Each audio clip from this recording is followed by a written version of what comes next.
Ici, on va voir comment calculer le module et l'argument du quotient de deux nombres complexes sous forme algébrique. Sur cet exemple, on a deux techniques. On va voir d'abord la technique de calculer le module et l'argument du numérateur et du dénominateur. Donc là, on reconnaît le numérateur qui est la famille des pi sur 3 et le dénominateur qui est la famille des pi sur 4.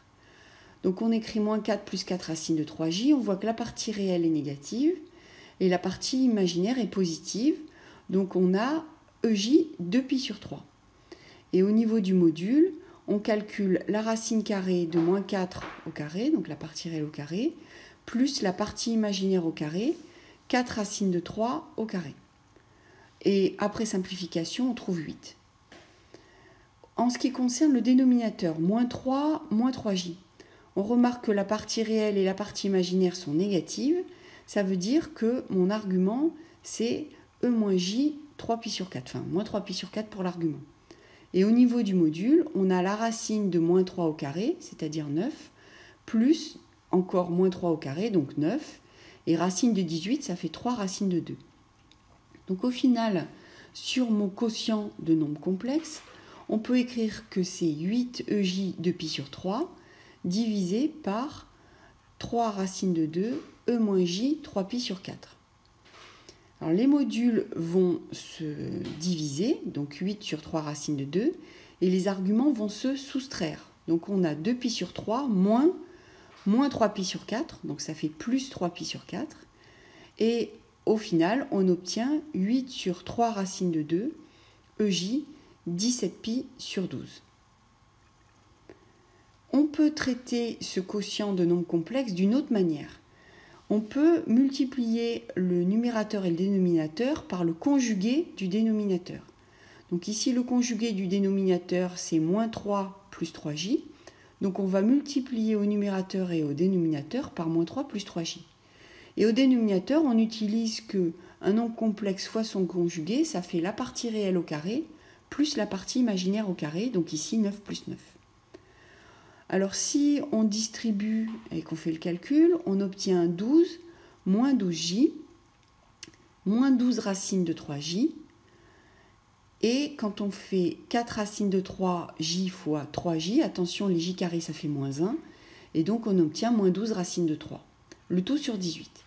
On s'aperçoit qu'au numérateur on a des 12 partout, donc on peut mettre 12 en facteur, et donc on peut mettre 12 18e en facteur, et on obtient pour la partie réelle 1 moins racine de 3. Et pour la partie imaginaire, on obtient moins 1 moins racine de 3. Donc ça fait entre parenthèses, 1 plus racine de 3, j. Donc ça, c'est le calcul par la quantité conjuguée. Alors on peut simplifier 12 18e en 2 tiers.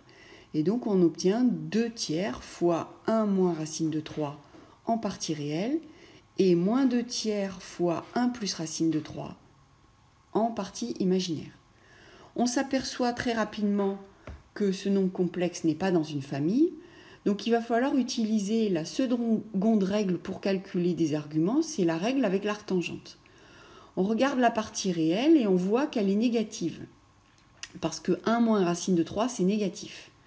Donc ça veut dire que l'argument de ce nombre complexe, ça va être l'arctangente de la partie imaginaire, donc moins 2 tiers fois 1 plus racine de 3, sur la partie réelle, 2 tiers fois 1 moins racine de 3, le tout plus pi.